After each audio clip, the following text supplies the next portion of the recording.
home tonight? I hadn't planned on it, no. Plan on it. Oh, I know why. It's coming out of the... If you go press the sound settings at the top, right? 4, 3, Yeah, 2, multi-output. Nah, don't worry about it. booster ignition, and liftoff of Discovery. You're gonna die. I'm Raymond Arroyo. We'll see you next time. Whale with a Y on the end. We're here with the show. We're back. Andrew's in town. Dude, thanks for coming by. Andrew Whaley. Yes. And you just happened to be in town because of some car problems. Van problems. I was living in a van down by the river. That's the problem. No. And we got you some. So I'm really excited to talk to you. So many people. This coffee is so delicious. It's so great. Looks to Cam. It's really amazing. It's the best part of waking up. Is coffee in your trash bin while you drink bourbon? So, man, so many people have told me to reach out to you over the last 4 or 5 years. Yeah. And I just put it in that someday, maybe later folder. And then what took you so long? I know, dude. And then some interesting stuff in my life has been going on that made me start reaching out to people and message you. And you're like, man, I'm probably not going to be in Dallas like free. Like I'm not going to be free anytime soon. And then just like 2 days ago, okay, so I was car broke down. Yeah, I'm here. So when you texted me, when you messaged me, I was flying out this Friday from Missouri to go straight to California and was going to be there for over 6-7 weeks. Yeah. And then I said, yeah, I'll be on the show. And I said, I have friends in Dallas. I'd like to do a project in Dallas. I'm kind of working on something. Yeah. Maybe if I end up down there, we can do it in person. And then that switched from a plane trip to a van trip. Switched south instead of going through Denver, and then we broke down in Dallas. So I think I have you to blame for this entire trip. I think it's me. I think you like the Lord. I was praying hard. I was like, smite him, Lord. I'm gonna have Justin send you his repair bill. Then, dude. So we better make some good money on this podcast. I mean, my God is a he's a lucrative God. He's a God of generous blessings, and so.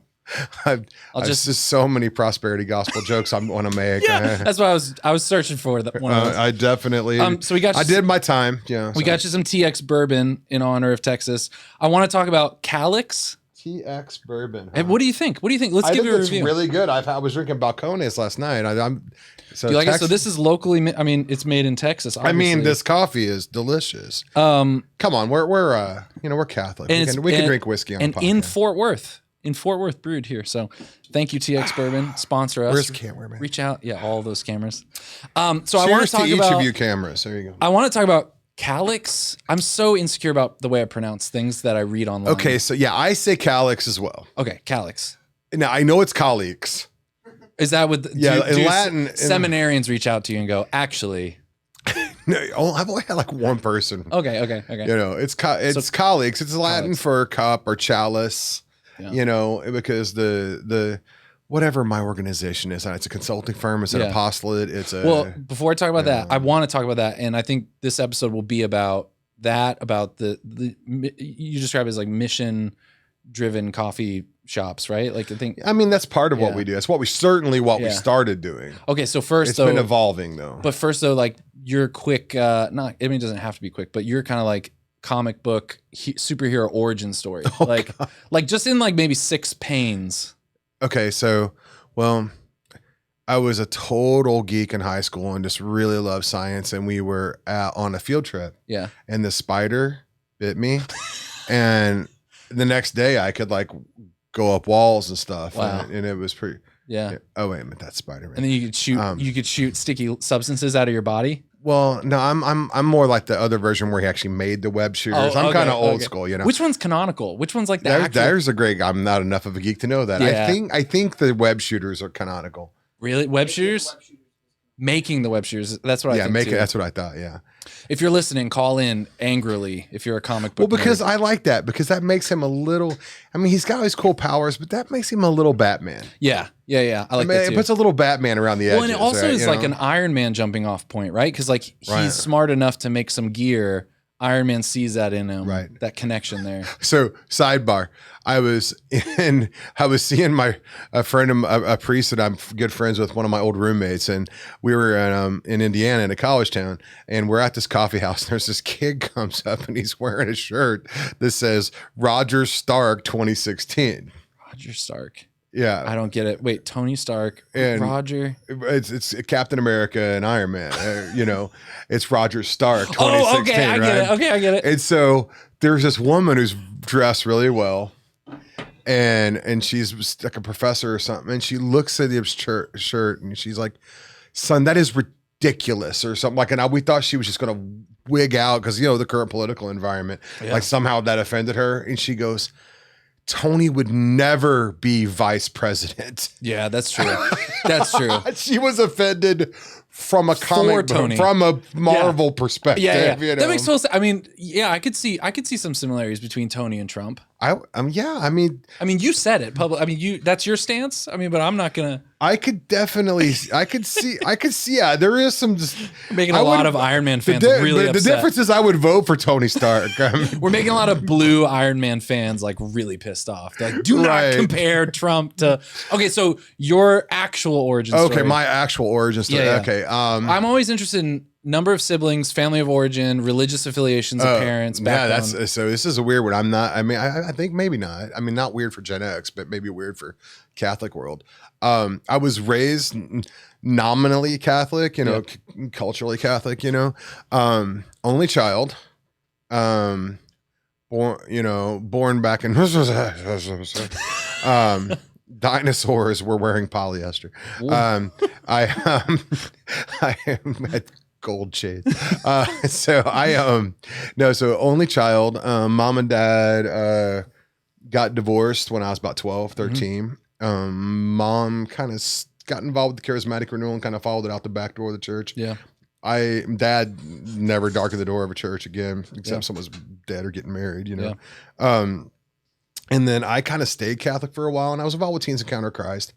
But then I ended up having this big conversion, and I was a non-denom charismatic for 6 years or so. Okay. And then ended up coming back to the Catholic Church after having kind of tried to start a ministry in a college town and some stuff like that. And I kind of thought I was coming back. I read somewhere that Francis Schaeffer locked himself in a barn and went all the way back to atheism and thought it through.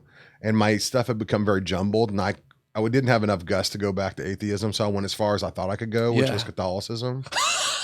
That's funny that you thought that was like one step removed that was just from like atheism. Yeah. So, and then I stayed, but I read the early church, and I was like, hey, wait a minute. Yeah. This is all the stuff they said came after Constantine. What are they talking about there? It's like this looks kind of Catholic. Like this Ignatius guy. I mean, this is Irenaeus guy. This sounds like sacrament. Yeah. So you had your the current references you're having your like Francis Chan moment. Like he's it's kind of funny too, because I have two really close friends that went to Francis Chan's church, and then became Roman Catholics. Wait, what? What? And that shout out to Kirby and Wes, they and so it's interesting to see kind of him having his moment a little bit, because he's not becoming Catholic. I mean, like I don't think so. So but was it because of stuff he was starting to get into that they kind of jumped off? No, I think they were way long before that. They were ahead of him. Yeah, way ahead of that.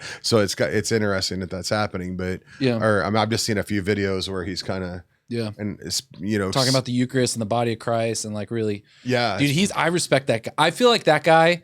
If he has like there is no. I mean, I'm sure there's inner struggle, but if there is something he believes, he doesn't care what it costs. I mean, it could cost him.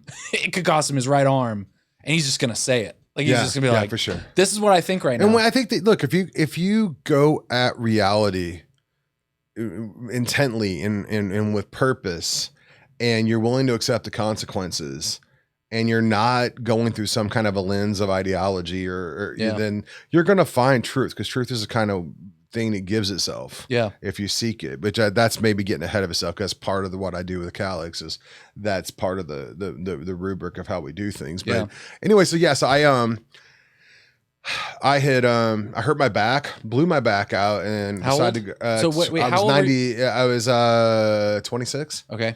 and hurt my back and went back to college, and started studying philosophy and theology, philosophy and religion. Ended up, and I got Is that Thomas Aquinas? No, it was at Southeast Missouri State University. Okay. And I got interested in the great books, and then I found TAC, that it was a Catholic great book school. So I packed up, sold everything I owned, jumped in a car, and went to California. Dang, man. And I was there off and on for like, I don't know, 11 years or something, Yeah. you know? Yeah. Ended up starting a coffee company while I was going to college and just stuck Okay, around. coffee company. Like, and was there any ministry attached to it? Or, Well, or is that there- just like, you're just always, it seems like at that point, It came from, so I mean, if you want to, so the origins, the superhero origin story of Calix in that sense is, yeah. I had my conversion and I'd left the Catholic Church and I was all on fire and all that stuff, you know, and I was like the skater kid, you know, I was just skating and hanging out, and I really wanted to like have some way to reach these kids that I knew who would never walk into a church, right? And I'm from a tiny town. I'm from a town like 4,000 people in the middle of nowhere, right? Yeah. And so I was skating in the Central West End. Actually, I tell you where I was skating. I was skating in the neighborhood I think it was almost exactly across the street from where those people pulled those guns on the protesters. Oh, really? That gated, the white. yeah. Yeah. That gated neighborhood Pull where that that picture, gate's Kyle. at is like, that is the, I think it was that neighborhood. Yeah. And it was within a couple blocks. Right. Yeah. And so we're skateboarding there, and there was this little shop. I think it was called The Grind. Okay. I didn't know what a coffee house was.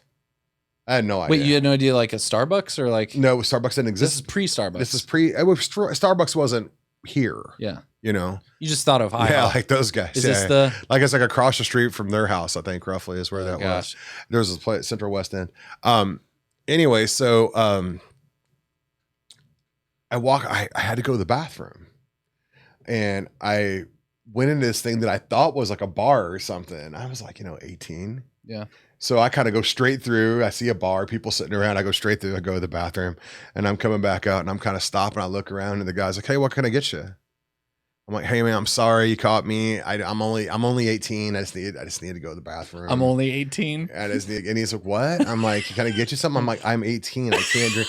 And he was like, "No, dude, this is a coffee house. Are you a cappuccino or something?" I'm like, "What's a coffee house?" And so I got a cup we let young kids have caffeine. So I got a cup of coffee, and I turned around and I watched these people hang out. They're reading books, playing chess. It's like this is like the late 80s, maybe 90, 89, I think.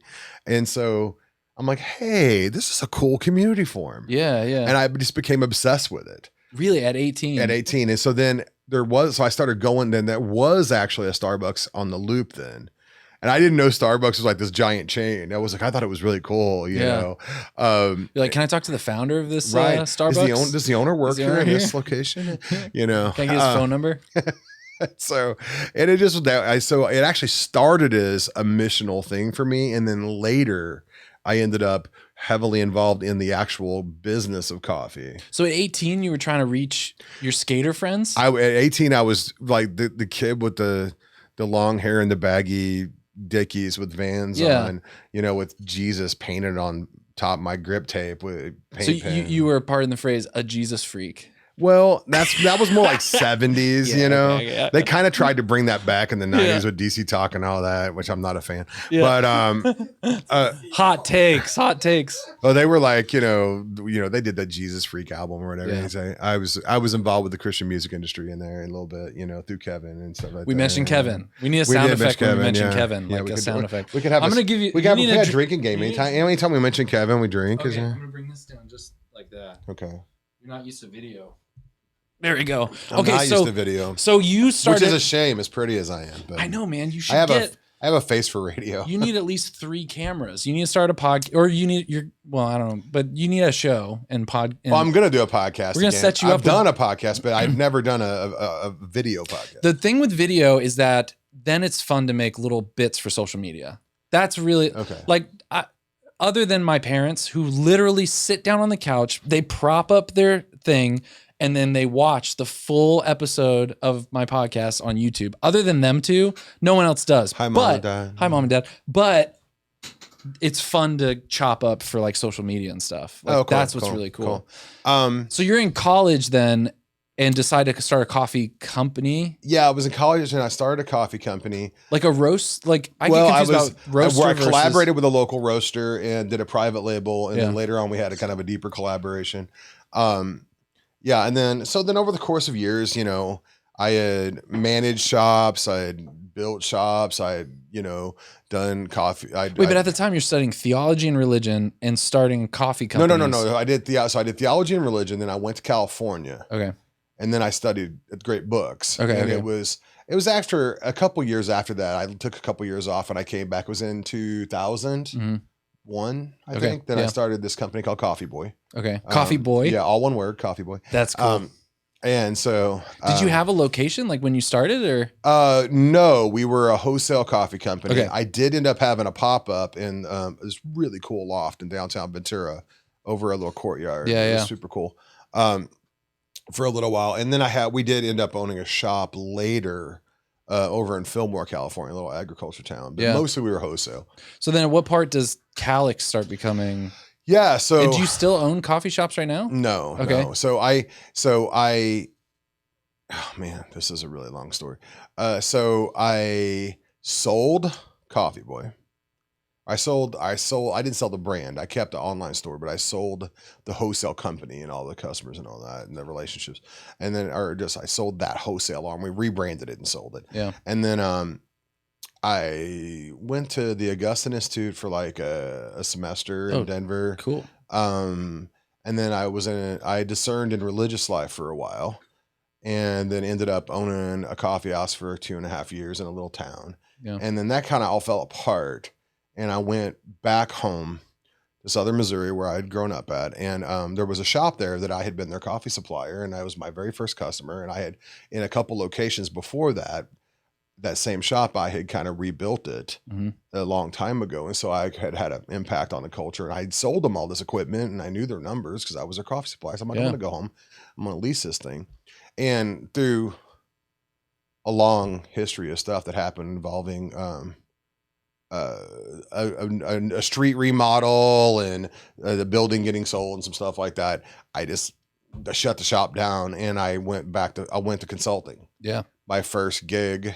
Had you been doing consulting before then? A little bit. Yeah. So that shop was called Calyx Coffee Bar. Yeah. Because at that point you've been in the coffee business 20 years, 20 plus. That's yeah. crazy. That's Yeah. So then and how old at that point? How old were you? You were because you started around. I would have been 42. Yeah.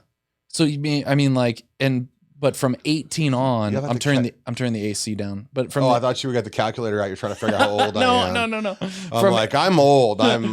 From I want to watch these Googles everybody keeps talking about, but I can't get this VCR to talk to the TV.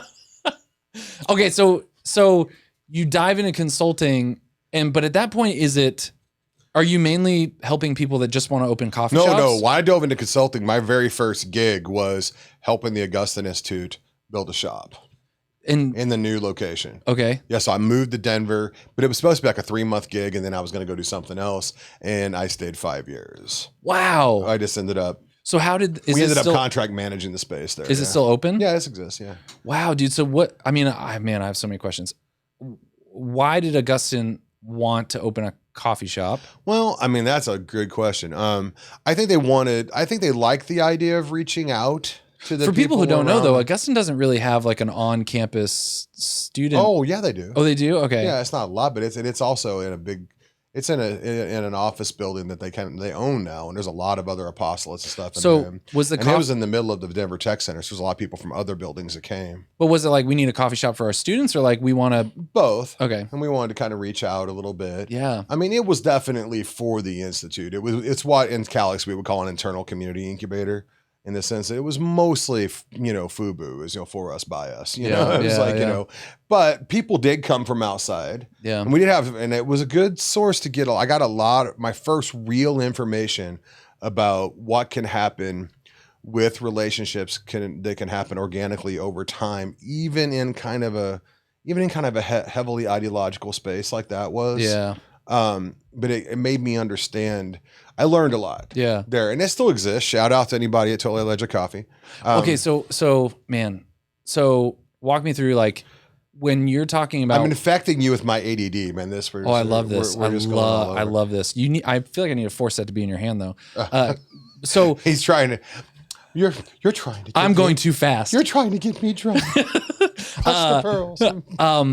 Clutch, smack the mic. Okay. So walk me through though, for people that are like, what are you adding on to a coffee shop? What's your like? Are you like? Okay. You're an. Are you like? Are you pouring coffee and going like bartender? Like, tell me a story. How's your day? You know what I mean? Like kind of like that. Let me tell you what we're not doing. Yeah. I jokingly said, let's just switch talk about Calix. Yeah. Because then we can kind of figure out the other stuff.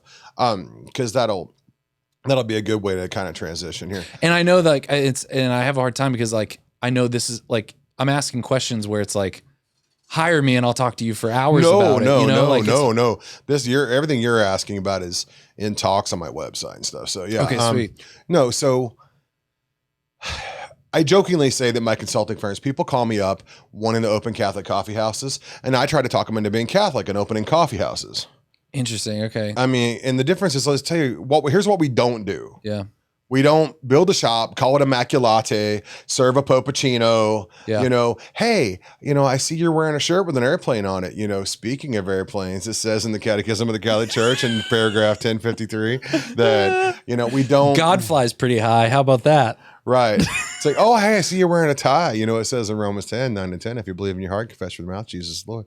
And that we don't do that. The guy's like, I think I want to be Hey, Catholic. would you like to have a Saint Teresa's mocha? Get it. It's got chocolate and peanut butter. It's got a silly saint name because we're Catholic. No, don't. If you're watching this and you're doing that, stop. Stop doing that. Don't do that. Don't be that guy. So no, we would build a shop that is a comfortable, beautiful shop. Yeah.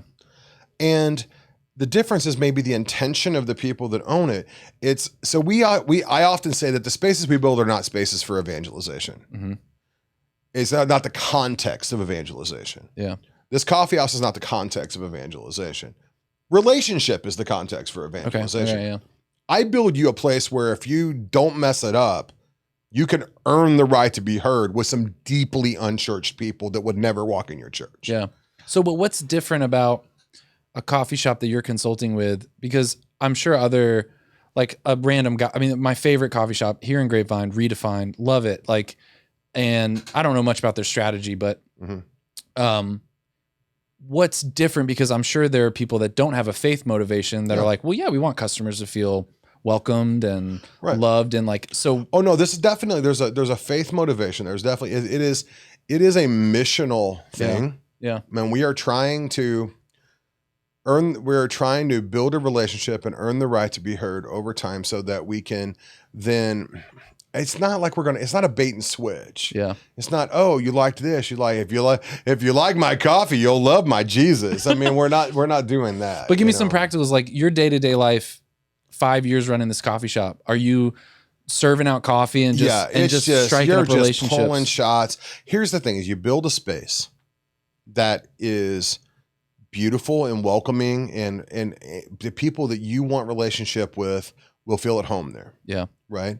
And then you organize and build this place to where there's kind of a showcase or kind of it's anchored in true goods shared between the Catholic vision of reality and the people you're trying to reach. Okay. Give like what's an example? Like what's a lot of them end up coming from around Catholic social doctrine. Mm-hmm. So the way that you source, the way that you're treating the environment, the way how the beauty with what you're doing, the way you pay people, the way everything you're doing, the true, the good, and the beautiful, but done in a way that they can understand it. Thomas says that the thing received is received in the mode of the receiver, right? Mm-hmm. And so you have to think about how are they going to accept this? How are they going to receive this? Are they able to understand what I'm doing? Yeah. What you're wanting to do is it's simple. You're making a place where you can meet people and love them. But you want to love them in a way that they can understand they're being loved. Yeah. So you serve them as deeply as much as you can. So you build a place, and then we should just walk through my principles. Yeah, because I'm fascinated by this idea, and what I'm nervous about is like you know, I walk into Redefined and there's a lot of people that just want to look at their computer and like, don't bother me. There is So a that's problem. what I'm nervous about. There is like, a problem. I might have all these ideas, like I want to build the community, but in that 30 seconds when we're making the transaction, how do you jump into? Well, that's why you build coffee houses, for one thing. Okay. I could build you a stereo store, but you buy a new piece of stereo equipment every 10, 15 years. Yeah.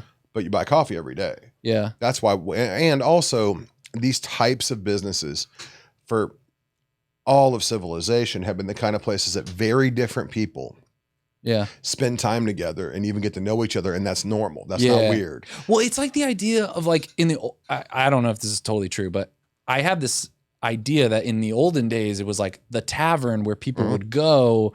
I mean, it's kind of like Cheers, right? Like this idea of this is the tavern where people go. It's what Ray Oldenburg, sociologist Ray Oldenburg, calls a third place. Okay. Now Starbucks took that and ran with it and everything, but no, there's your first place is your home, second place is work, third places are places in society where we dwell. Okay. And there's some clear marks to a third place. Yeah. Where it's kind of the great leveler. People are equal. You know, there's just a bunch of different things that make a third place. But yeah, so the tavern, the corner pub. But how do you get people? The bistro, the coffee house in Old Vienna, the general store. Yeah. But how do you get people out of, like, you open this place that people love to come to, but how do you get them out of, and without like forcing them to talk to their neighbor, get out of their, I mean, there's business guys showing up that are work from home, like, or it has gotten way more challenging in the last 10 years. Okay. Because people have turned the cafe into an ad hoc co-work space. Yeah. Now, look,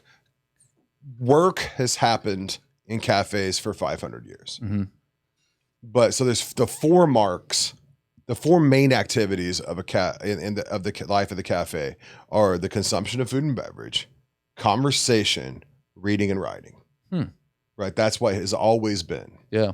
And so this fits into that. The problem is, and you've always been able to be alone in a crowd in a cafe, but with the introduction of the digital media and the ubiquity of headphones, then it suddenly becomes like you're in this pod and people will go, oh, he's alone in a crowd. No, actually he's deeply engaged in community.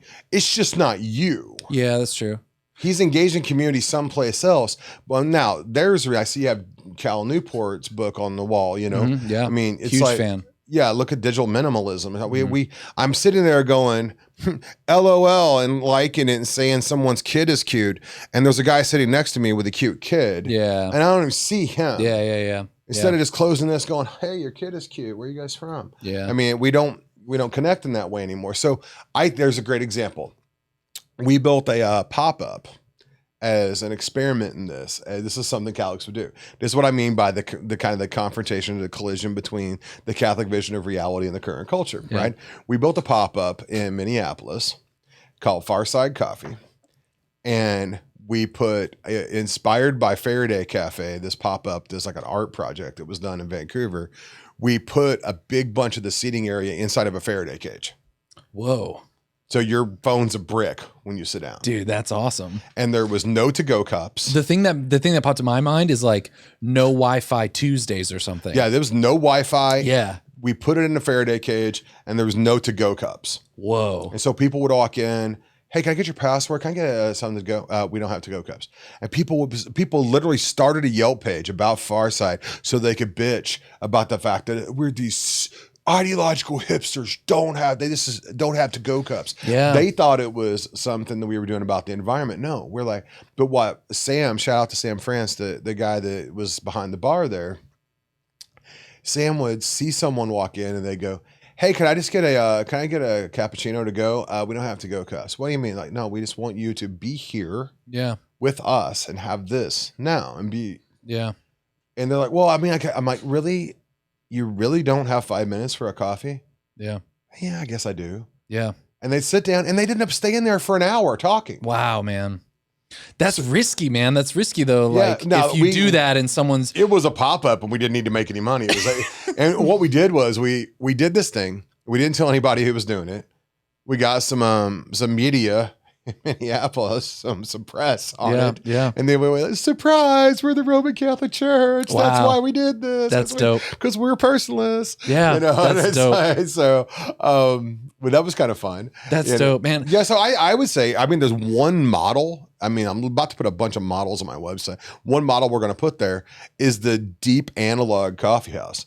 What do you mean by deep analog? I mean, like, deeply analog. I like want to no computers. yeah, I want to do a shop. I want to have this as my home shop. I want to have a shop where there's like an ATM like outside or something, and it's cash only.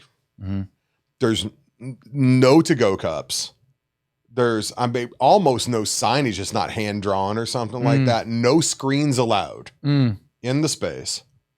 And it's just, you come here. Now that sounds crazy, right? Oh my gosh, no screens? It's cash only? No, it's called 1995. Yeah. Yeah. It was just, I mean, since I have been in the industry, that was a shop. Yeah, yeah. The only time you pulled out a credit card, you had to pull this big thing out and go, yeah. You know, it was because you didn't have enough money to pay for it or whatever. Yeah. You're buying a big purchase or something. You used to physically take something that was this is one example. Well, why would it matter? Cash. I'm taking this really clear, really stark icon of value that I spent my time for, and I am handing it to you physically, touching your hand. Here, this is an exchange for your work and care and expertise and craft. Mm-hmm. Thank you. Yeah. Versus, getting on the app, swipe it, ordering your Starbucks, paying for it, walk in and just grabbing it and walk out. I heard someone talk about, I think it might have been Gary Vaynerchuk talk about, he had this idea for it. Gary Vaynerchuk. He had this idea of like a bar that was, or like a space that was only open one day a week. And when you went, you couldn't leave for 24 hours. There was no phone, no electronics. You put all that in a bag. Yeah. And you go there and it's kind of like almost like almost like a spa, but it's like a relaxed hangout community. Yeah. No TVs, just like really beautiful, like kind of like what you're saying, coffee, drinks, space. You can't leave for 24 hours and it's on a Tuesday. Like, so it's like middle of the week, like contrary to the culture of work and productivity. It's like, are we all going? It's almost like escape rooms kind of thing. Yeah, totally. Where it's like this experience that you go into. Yeah, I just think that you could do so much more with that. That's why I'm not. Look, man. If you want to put a cross in the wall of your coffee house, fine, put a cross in the wall. Yeah. But a cross can be an assertion of an ideology. Yeah, or it can be a proposal of a reality. Yeah. And it's an assertion of an ideology most of the time. And if there's no relationship. Right. And so one thing that we say time and time again, one of the very first principles of Calix is that if you're going to do evangelization or discipleship, the default context, the preferred context, the way it should be is you should be in relationship, in community with that person. Yeah. If you're not willing to pay the price to be in relationship, in community with that person, you don't get to be the one to evangelize them. Is this the belong? And I'm sorry for all the people that love street ministry and standing on the corner with signs or whatever. Dude, but even I remember I was talking to Stefanik about this and he was like, he's like, look, if someone just comes across one of the videos that I throw on YouTube with no precursor, just like they hit it, that's fine. I hope they do. That's not what it's for. It's for someone to go, hey, check this out. This guy said it better than ever. And then they talk about it. It's a tool to be used in relationship, right? I feel that. So you have to be willing to earn the right to be heard. That's like the belong, behave, believe kind of thing. Have you ever heard of that? No. I've heard some people talk about this where it's like, oftentimes we're so nervous to make atheists believe before they behave or belong. Right. And then there's this idea that like, if people feel like they belong and then you're behaving a certain way and they start kind of experimenting with that behavior, there you go. Then finally they're hearing the beliefs of it. And then you're able to kind of like propose, like, here's why we're doing it. Yeah. And then that's the last thing. I would put it a little differently. I would say you build a space, and I would say you build one of the first principles of our work is that, St. Thomas Aquinas says that, that love is to will the good of the other as other, right? And that we see from John Paul II that love is a gift of self, right? I mean, so to love someone, You're giving them you in some way, right? But then, as we said before, the thing received is received in the mode of the receiver, right? So you have to give them yourself in a way they can understand it as gift. And so we set that up. Now, the way you do that is you set it up with anchor goods, like I said, where things that are true. So a good example would be like, you don't have to build coffee houses too. I mean, we do other stuff too. It's like, let's say that you have a bunch of land around your church. Yeah. And you, like in Denver, let's say, I'm looking at you, Our Lady of Lords. You guys are in a great spot. You have pretty well off young families all around you. And there's a waiting list for urban gardens in Denver right now. Interesting. Wow. Yeah. That seems so put some raised beds up, fill them with organic potting soil, put a fence around it, and then invite a few people from your church that are the right people, give them slots, and then flyer the neighborhood and go, hey, just come grow some zucchinis. Yeah. Yeah. And then at the end of the year, after they've bumped into a nun or made friends with another young family or something, you have a potluck and you set it up outside. So they don't have to come into a church to do it. You had a big, beautiful Babette's feast table up outside. Everyone cooks something with the food that they grew. You come in, you have a big feast. And then while they're there, that's when you hit them, right? You give them a Scott Hahn book and a rosary. No, you invite them to a showing of a documentary of the life and work of Wendell Berry or something. You keep doubling down on the things that are true goods that you share. Yeah. The cultivation of the soil. Yeah. The cooperation with nature. But the other thing is that it forces people to have to listen first, because all that time of gardening, you're next to someone and you're listening because there's no content you're trying to shove down their throat. I don't know if you're familiar with, like, you probably are, Alpha and Discover Christ. And we did Discover Christ at our parish. And one of the big things that was hard to get Catholics out of was like, hey, there's no teaching. Your one job as a host of a table is to host guests and be as hospitable as possible and try to get them to talk. And if they say, I don't believe in any of this crap, you say, tell me more about why you don't believe it. Right. Because tell me about this God you don't believe in. You're a Sherry Waddell. Oh, I'm friends with Sherry. Oh, dude, you're the Shout out to Sherry. She's amazing. Yeah. So I mean, like that, I'm right there with you. But okay, so is this just like, I mean, how do you turn it from not just an art project into like, I mean, a profit, or is this a nonprofit? They're usually nonprofits. Yeah. Okay. So it's a nonprofit, and then you're really like, so you, for those 5 years, you're pouring coffee and you're trying to somehow bridge that gap. Let me give you a very real example. This guy that worked in the building at the Augustine Institute worked for some like tech firm or something that had an office nearby or in the building, right? This guy came in every day, right? And he would come in on the phone and be like, yeah, I told him, no, if they're not going to do 17, we can't sell. And then, hey, can I get a caramel macchiato? Yeah. And then he'd order off the Starbucks menu, throw his card at you. And the girls that worked there were just like, God, that guy's the worst. I would just get furious. I went on my own podcast sometimes, and I'm like, I am not caffeine dispensary unit X49-376. Okay, I'm not a robot here for your caffeine needs. I'm a human being.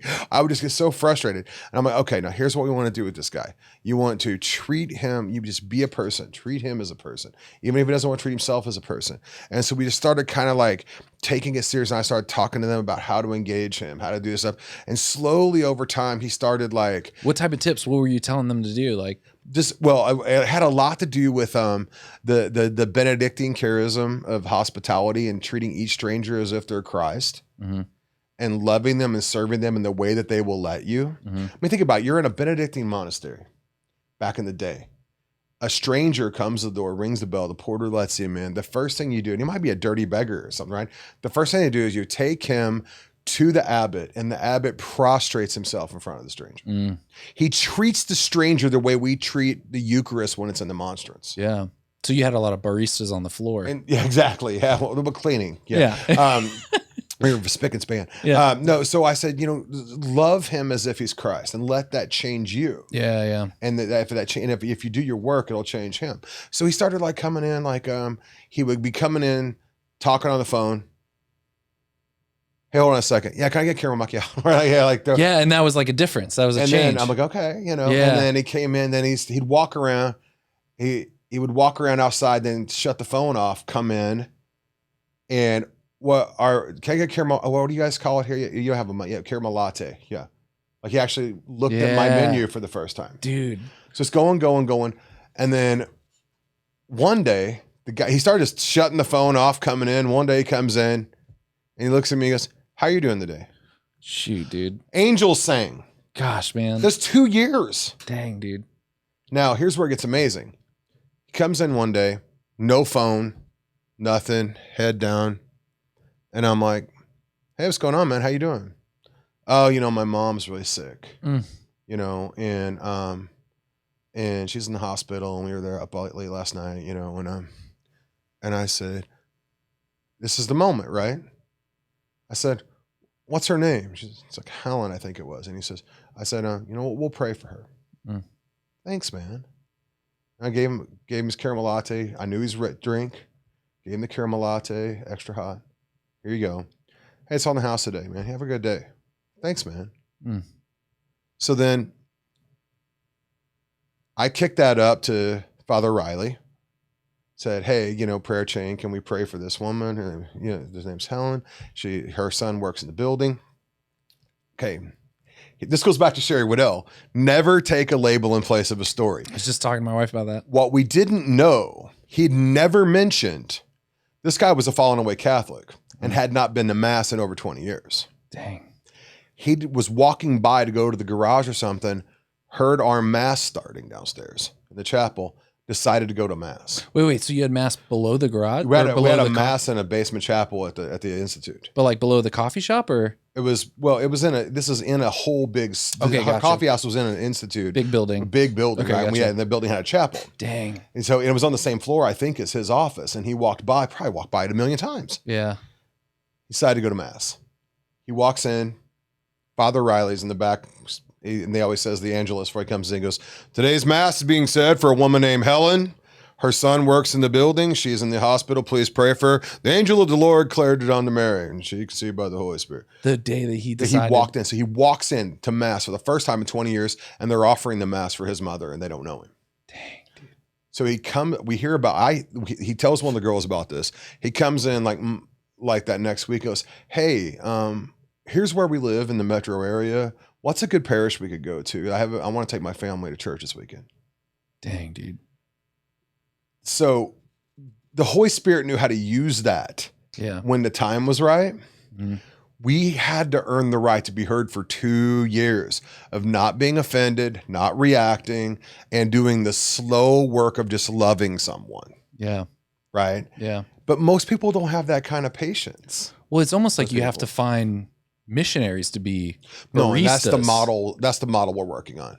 Dang. We're working on actual missionaries that will actually raise funds and be baristas and work, and also be taking a curriculum and submitting to some mentoring at the same time. Dang. Like being formed and yeah. So it's almost like Cove Crest, but we're a coffee shop and we don't do games. I don't know what Cove Crest is, like a life teen summer camp. Oh yeah. But they have a lot of missionaries, like college age missionaries that just decide to go. And so basically but here's the process.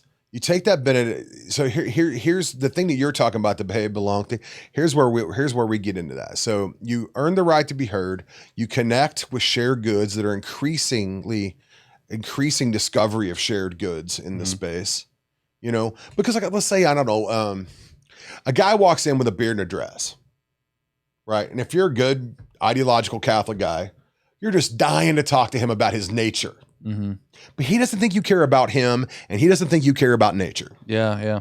So you spend the first year through solar panels and the way you compost and the way you recycle and the way you source your coffee and what you do with your grounds and all that. And over the course of a year, he figures out you actually care about nature. Yeah. And over the same way you serve him and love him and don't just pigeonhole him and turn him into some placeholder for an ideology or mistake a label in place of a story. Yeah. Sherry would say over time, he figures out that you care about him. Mm-hmm. At some point, he'll ask you, well, so what do you, it might come out in something like, so why do you hate us? Yeah. I mean, I've had a guy ask me after 2 years. Why do you hate us? Whatever kind of position he was in, what kind of culture, like identity he had, he was convinced that Catholics hate people like him. He said, why do you hate us? And I'm like, do you feel hated in this place? Yeah. Have we given you any reason to think that we hate you? Yeah. Well, I know, but you guys are Catholic. And I'm like, so you have labeled me with a stereotype and you're judging me and you think you know what I want. Isn't that the exact thing you don't want me to do to you? Yeah. I quoted Sherry to him. I said, my friend Sherry says never accept a label in place of a story. And I feel like I've done that for you. And I don't think you're doing it for me right now. And I don't appreciate it. Yeah. The guy came back the next day and apologized. Dang, dude. But it took 3 years. So, but how do you get a missionary in that position, like, to commit to 2 years? Because, like, I can imagine. Well, focused people commit to 2 years all the time. That's true. I can just imagine, if the Mormons can do it, we can do it. I can just imagine, like, better uniforms. I can imagine. I just think about the coffee shop I love going to, and I can just imagine, like, I don't know. It's like that because I haven't experienced it myself. It's like, man, would I go 2 weeks without ever being able to, like, break through and have an experience that's more than just someone coming in and going, thanks for the coffee. And you're like, you're try 2 years. Yeah. Because remember that guy, 2 years. Yeah. But he was coming in, had an axe to grind, and had a chip on his shoulder against the Catholic Church. Yeah. And what we didn't know is that was maybe subtly behind how much he was using the phone to put a wall up between us and him, but we were the only coffee around. Yeah. And slowly that wall was coming down, and he was watching us and listening the whole time. Yeah. So the model is, I mean, you said you were talking about a lot of models, but normally this is like a nonprofit. Yeah, there's a lot of different models you can do this. Yeah. I mean, we like to build outward-facing coffee houses. What does that mean? Outward, where it's for the unchurched or dechurched. Yeah. But you can do this as more of like to speak Sherry's language, you can start anywhere on those 5 thresholds. I'm real good with like -2 to 3, you know? Yeah. Wait, but nonprofit would be outward facing or not? Yeah, they're all nonprofit for the most part. Oh, but you were saying the difference between outward facing means who are you building it for? Yeah. Who do you want to feel comfortable and to be at home in this place? But this is something personally, when I think about this idea, is I struggle between the nonprofit for-profit model. Because like there's pros and cons to both, you know? Yeah, the problem is that I tried a long time. I tried for a really long time. It's why I haven't got as far as I would like to have in this point. Because politically and kind of philosophically, I love entrepreneurship. I grew up behind the counter in my dad's small business.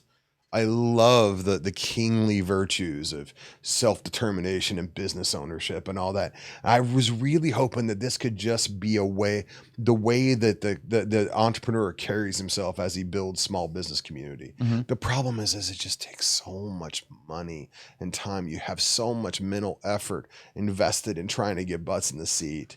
And honestly, if you're going to make a coffee house that's really profitable, you've just got a really fast-moving line of a lot of people, and you're just cranking drinks out and getting them out the door. Well, but what about the co-work space? What about the idea of the co-work space is something we're working on. Well, and there's also, I'm not super familiar with this, but I've seen a few as I've started just recently doing research of this idea of like a neighborhood co-op. Yeah. So I think I might have told you about, and I'm trying to get in touch with the guys, Life in Deep Ellum. I was there yesterday. Oh, that's right. You were okay. So like that is a nonprofit model, but then you have something else. It's a community center. Yeah. They have a gallery. They have a venue space. Yeah, but that's a nonprofit. That's a church. True, that's a nonprofit. But there's another one called Communion in Dallas, I think. Communion something. And they label themselves as a neighborhood co-op. So they're a co-work space, but I like to think of it as like Starbucks and WeWork is like a national. And then you have the local coffee shop where like, here's the owner. There's one place. I mean, people are certainly doing this. So the co-op idea, what this Communion, the little research I did. We're working on this in Minneapolis right now. So it's like part coffee shop, part event space, part co-work space, and then they might do events like we're going to bring in local people to talk about business or talk about things that are going to help you as a build community. But then they also do family meals. Like we want to have family meals together. Totally could work. But look, I mean, I'm just saying with if your goal is to make a bunch of money and keep as much as you can possibly make, then make it for profit. Yeah. If your goal is to have stability and predictability, then make it a nonprofit, get some support from outside. Then you could use some volunteer help and some stuff, and you can focus on your mission and not on trying to do anything you can to keep the doors open. Yeah, yeah. And I mean, I am a person who has worked 90-hour weeks, paid my staff, kept the lights on, ordered more coffee, and then on a certain week had to park my car 6 blocks away in the morning at 5 o'clock when I open, because they might be looking for my car because there was nothing left over to pay me. Yeah. And every small business owner has had those experiences. Yeah. It's kind of hard to be present to the annoying materialist guy that's always yelling about atheism stuff or whatever, and to love him as Christ when you're trying to make it profitable. Am I stuck here if they took my car? Yeah. I mean, it's like, business is hard. Yeah. And I'm not saying don't do business. Do business. I love business. Mm-hmm. Start small businesses. Yeah. Do it. But it's just, in my experience, I've had 2 shops that I've tried to build as a for-profit shop to serve this end. Mm-hmm. And we had some fruit with them. Mm-hmm. Each of them, I can think of someone who has come into the faith, that was, I mean, at least one of them's like I would say he's probably a saint today. Mm. But we could have done so much more if I wasn't killing myself to keep the doors open. Have you heard of Casey Neistat? Yeah. And he has the 368. Yeah. So like, that model, isn't it like, they say we never charge people to show up. What we do is we seek out sponsorships and partnerships. Do you want another little? Oh yeah, I'll take a little splash. Their whole thing is, that's cool. I like you. We're a good father. That's a healthy, it's a generous, right there. generous God. But like, Coffee is so good. It's such good coffee. That's an interesting model, because it's like, we're not charging the patrons or the people that are coming. We're working with people that want to be a part of that. I am completely open to any and all possible models. Yeah. We are looking at doing a possible Montessori school. Dude, my wife, we're all deep into Montessori. Okay, so Montessori, Maria would have them start they work on farms and run farms, and applying their knowledge. That's what high school was for her. Yeah. But a lot of Montessori schools now use small business instead of a farm, and the one they always use is coffee houses. There's one in Denver. Interesting. The Montessori coffee house. So I want to collaborate with a Catholic Montessori school and build them a coffee house that is also mission driving too.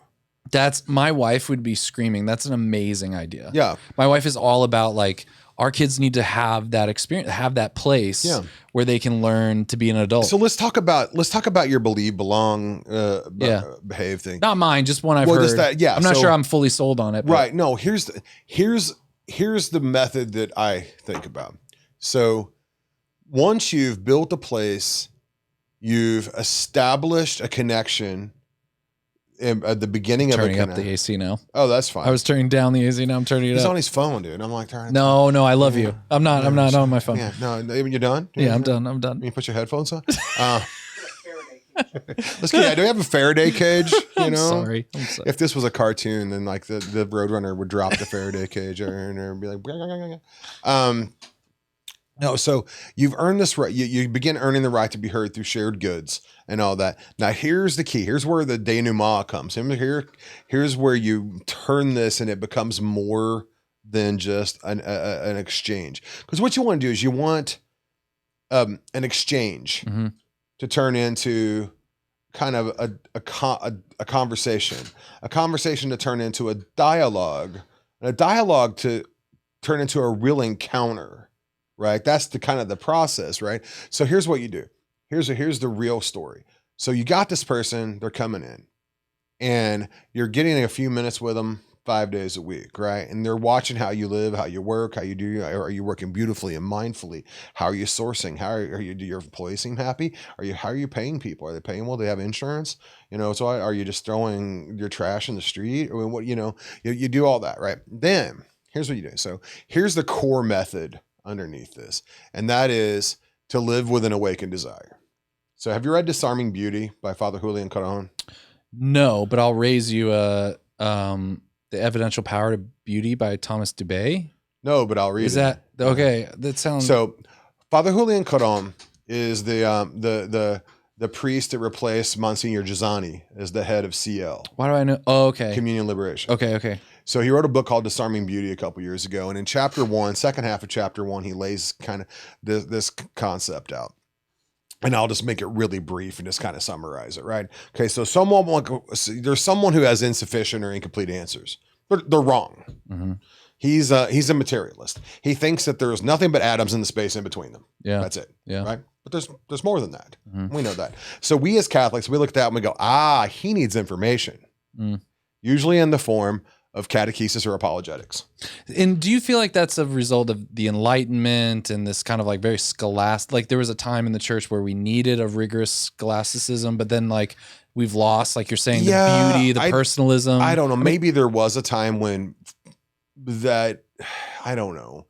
I think that we just like information because it's easier than relationship. Yeah. But so here's what they said. We look at that and we go, well, I mean, I know, and there's a deacon I know, and he uses this old Pennsylvania Dutch saying. He says, to the man whose only tool is a hammer, every problem looks like a nail. Yeah, I've heard that too. Right? Yeah. So we think that every problem, we go, what's that? Oh, catechesis and apologetics. You know what's crazy? Catechesis and apologetics. And you know what's crazy about that is often you will hear that information on the left is they just need education. Right. They just need to be educated. If they were educated, then they would choose to do it. Let me just speaking both to this and to the left. Yeah. Remember when the problem of education, especially the problem of education in the poor or the inner city, was the lack of access to information. Yeah. Well, we're about 20 years into the internet now. We got a little too much information. You can take classes from Harvard online for free. Yeah. Did that solve everything? No, now you have doctors that are looking at stay-at-home moms and going, you have a little too much information. Right. There's a lot of doctors right now. They're like, I don't want to hear about your theory. Access to information was not the problem. Yeah. So we see this person and they go, they're wrong. And we go, oh, they need catechesis and apologetics. They need now here's what the switch is. Caron says no. He says reality is the kind of thing that when questioned correctly gives itself freely. Okay, break that down.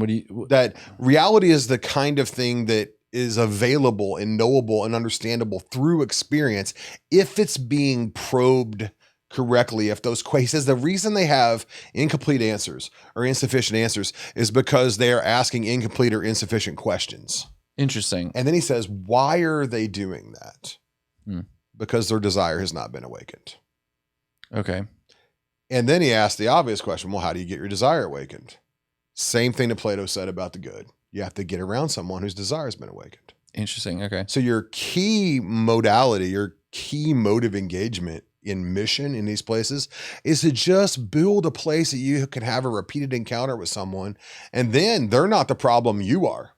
You have to get your heart opened up, your wonder back. You have to live with an awakened desire for reality and the author of it. Yeah. Yourself, and that will awaken the desire. Yeah. Start kind of a holy discontent. Yeah. Paired with a real wonder. Yeah. And Giussani used to say that we need to be shocked and at home in the world. And so when that happens, and I've found that here's where it comes back to formation. Because I'm not saying there's no formation going on here. It's happening mostly behind the bar, though. Yeah. There's a real clear mentoring process. There's a curriculum process I want to do. Yeah. There's volunteers being mentored by missionaries. There's a lot of formation happening. It's just not outward facing. Yeah. Now then, but there's Kyle, one, that's distracting me. The 368 thing. Sorry. There's one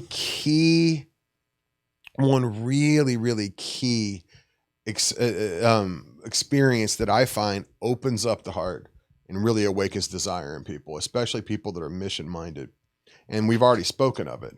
It's that seeing the person in front of you as Christ, that prostrating of yourself through service and beauty and work to the Christ in the stranger. Yeah. That awakens your heart and they feel different in your presence.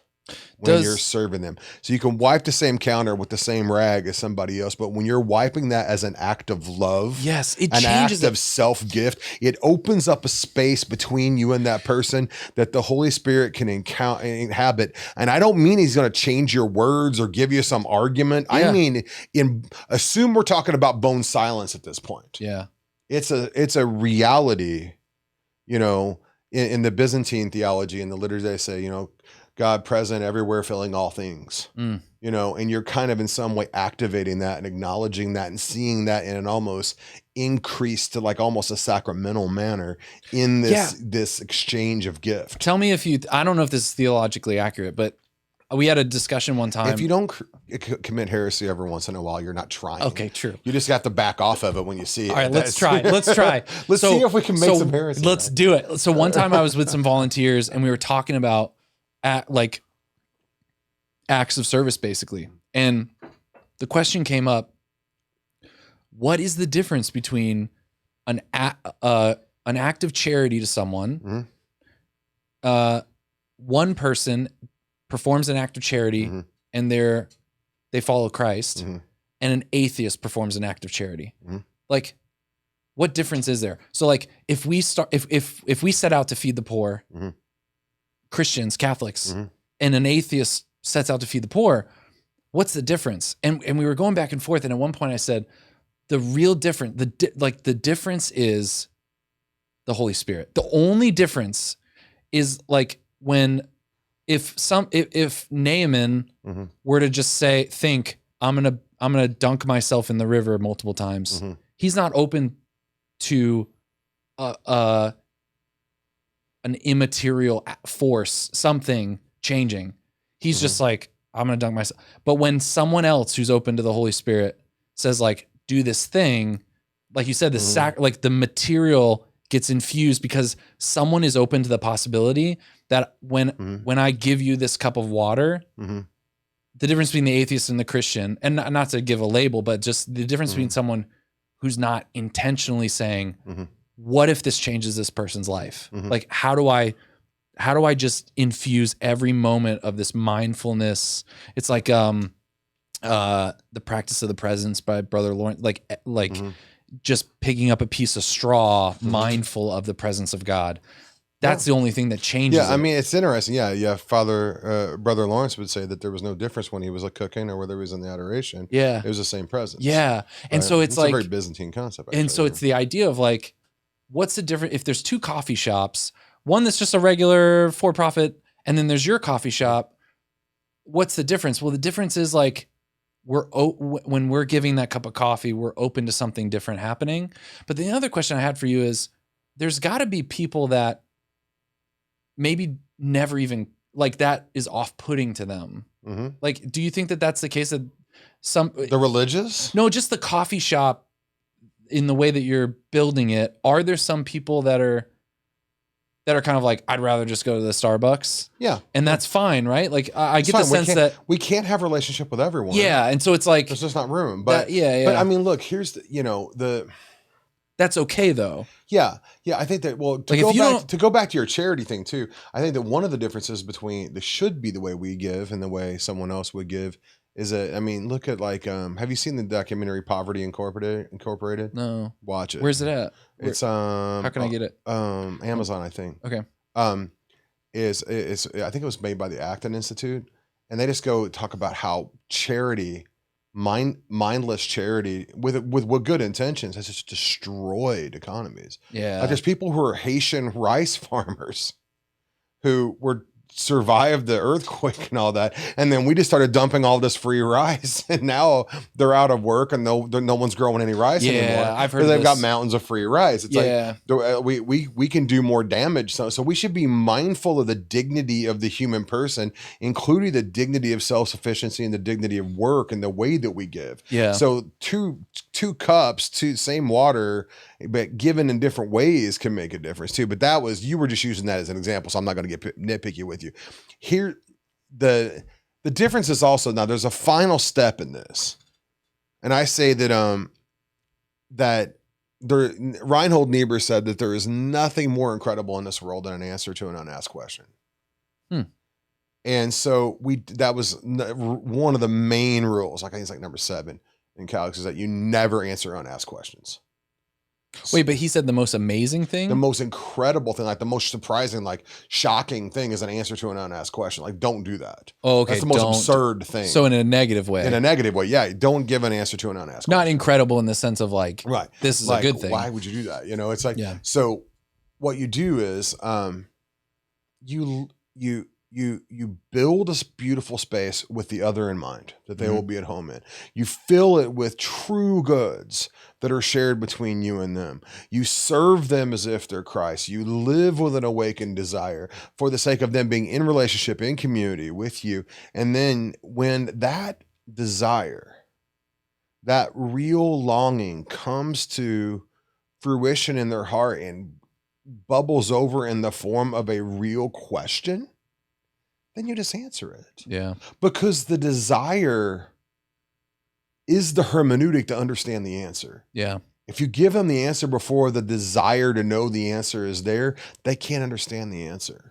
Well, but also like it's very Montessori in a sense because sometimes even when people are asking a question, if you give them too much of an answer. Yeah. Like I remember I had friends, if I could go back, if I would have started at Franciscan, I transferred in, but if I would have started from the beginning, I would have loved to have majored in humanities and Catholic culture. And there's a Professor Gaston, I think. I had a few friends who were in it, and they would share all these quotes from him. And like, I was like, man, I needed to study under him. But one of the things he said is the difference between bad education and good education is bad education is you're a student and I'm standing in front of you telling you about this beautiful vista. Good education is we're both side by side looking out at the vista and I'm saying, look, you're going to go on a journey. I'll assist you through your journey. And I can kind of tell you, cause I've traversed this path before. I can tell you, like, if you go in this area, you're going to need a big backpack. And if you go in this area, it's going to be really hot, but you're going to have to go experience it. Right. And I'm only going to tell you enough to get you to go. Right. And then in the intellectual life, I mean, where I went to college at Thomas Aquinas College, it's a great book school. So it's a Socratic method. Yeah. They don't call their teacher. They don't call them teachers. They don't call them professors. They're not professing anything. They call them tutors. Yeah. Because they're fellow students that are just further along. Yeah. And we're all reading the same text. Yeah.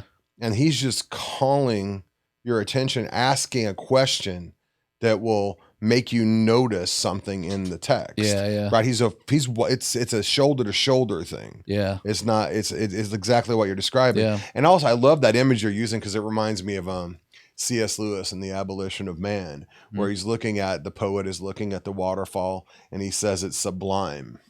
And then the commentator says, when he says it's sublime, he's speaking about his experience. And Lewis says, no, he's saying the thing itself is sublime, right? So one thing that guide can do is to teach you how to look at things. Yeah. Can teach you how to be present to things. Yeah, yeah. You know, and in some way that's more caught than taught. Yeah. And they just pick it up over time. Yeah. And so obviously, I mean, you know, this can be a very long process. You can also, I mean, if this person has been traveling down Sherry's thresholds and they're, you know, already deep in seeking or, you know, then you're like, or curiosity, they're kind of down in that, they're down along the way. They might come in, you know, see this and go, hey, what's this place all about? I mean, is this like some kind of community center or something? And you just tell them, you know, well, here's what we're doing. You know, that's amazing. Hey, could we get coffee sometime? But I got some questions. And that guy might be going to mass the next week. I mean, it can happen like that. But that's easy. The fish will jump in the boat sometimes. And then what about the idea, like, do you ever do like hosting events? Yeah, I do. That gets tricky for two reasons. They get in the way. I would say do them after hours. Yeah. You know, be open, you know, 7 to 4, 7 to 6, 7 to 7. Yeah. And then evening is like, you may, you know, do your event because remember conversation, the consumption of food and beverage, conversation, reading and writing, anything that blocks or gets in the way of those 4 things has to be rare and very well forecast because there's nothing worse than showing up at a coffee house with your textbooks, ready to get a big cappuccino and hang out and study for your test. And there's a show. Some kid with a guitar is doing Bob Marley covers or something. That's why I'm imagining like there's a certain part of the week where it's blocked off where it's normally closed. But then every now and then you're like, hey, this guy's going to come in and talk about starting as a freelancer. Hey, this guy's going to come in and talk about faith conversations. That I'm largely okay with. Now, here's the problem is that if you start doing this is the hardest thing to talk to Catholics about. If you are going, you're doing everything right and you're slow and letting these, but basically, I guess what we would say is that the relationship that kind of encompasses evangelization and discipleship is an outgrowth of normal human relationship. Yeah, yeah. And if you start introducing this stuff before, like if you just meet a friend, if two people are friends and neither of them has an agenda and they're talking and then that person starts asking questions or pushing an agenda, whether it's like trying to get them into Amway or asking them too personal questions or whatever, it's going to throw that relationship off. Yeah. And if you got a group of people that are slowly, organically moving towards a relationship with you, and all of a sudden you bring in this very ideological talk that is really geared towards Catholics. Yeah.